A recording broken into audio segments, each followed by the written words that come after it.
OBC नेते लक्ष्मण हाके यांनी पुन्हा एकदा आमदार अमोल मिटकर यांच्यावर निशाणा साधलाय। अमोल मिटकरी हा धातांत खोटा बोलणारा माणूस आहे। मला बदनाम करण्याचा एक कलमी कार्यक्रम मिटकरीचा सुरू असून अशा आरोपांना मी भीक घालत नाही असे हाके म्हणाले।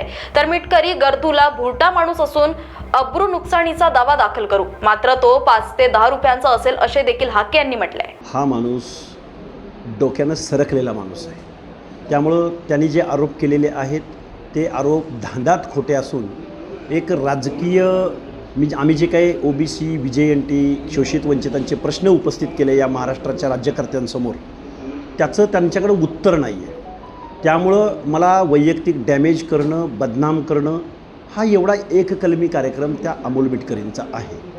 त्यामुळं असल्या आरोपांना मी त्याच्या भीकसुद्धा घालत नाही, पण आम्ही जे प्रश्न उपस्थित केले त्या प्रश्नाच्या उत्तराची आम्ही वाट पाहतो।